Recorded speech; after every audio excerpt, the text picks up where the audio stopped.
அஸ்ஸலாமு அலைக்கும் ஃப்ரெண்ட்ஸ். இன்றைக்கி வாங்க ஒரு கட்டன் காப்பி, கருப்பட்டியில் ஒரு கட்டன் காப்பி. இந்த கருப்பட்டி வரவே மாட்டேது. கருப்பட்டியில் ஒரு கட்டன் காப்பி போடலாம். இதில் காப்பி தூளெல்லாம் கிடையாது. வெறும் இஞ்சி, ஒரு ஏலக்காய், ஒரு 20 மிளகு, அவ்வளோதான். வாங்க அதை எப்படி செய்யலான்னு பார்க்கலாம். நான் ஒரு பாத்திரத்தில் தண்ணி வச்சுருக்கேன். தண்ணி நல்லா கொதித்ததும் ஒரு 50 கிராம் போல் இஞ்சி நல்லா நெசுக்கி போட்டிருக்கேன். ஒரு ஏலக்காய் போட்டிருக்கேன். ஒரு ஆளுக்கு 5ன்ற கணக்கில் 20 மிளகு போட்டிருக்கேன். இது நல்லா கொதிக்க வரட்டும். ஒரு 10 நிமிஷம் நான் இதை நல்லா கொதிக்க விட்டேன். அதுக்கப்புறம் ஒரு 4 கரண்டி பனவெல்ல சிரப்.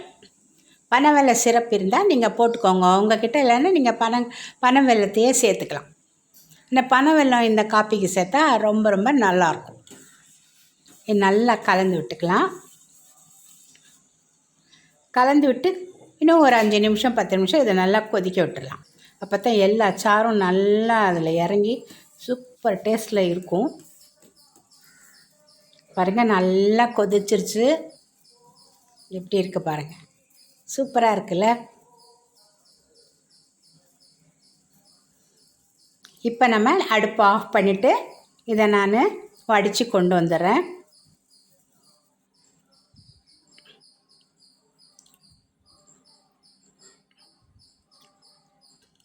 வடித்தாச்சு. வாங்க இப்போ கிளாஸில் ஊற்றிடுறேன்.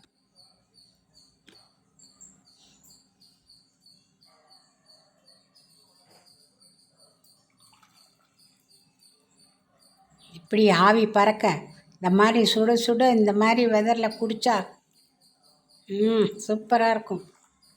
குடிச்சு பாருங்கள். இதில் நிறைய பொருளெல்லாம் கிடையாது. வெறும் இஞ்சி, ஏலக்காய், மிளகு, அவ்வளோதான். இந்த பனங்கற்கண்டு. அது இல்லாட்டி கூட நீங்கள் வெல்லம் கூட சேர்த்துக்கலாம். ஆனால் சர்க்கரை போட வேண்டாம். அவ்வளோதான் ஃப்ரெண்ட்ஸ், காஃபி ரெடி. குடிக்க வாங்க. சரியா? பிடிச்சிருந்தா ஒரு லைக் கொண்டு அப்படியே போட்டு போங்க.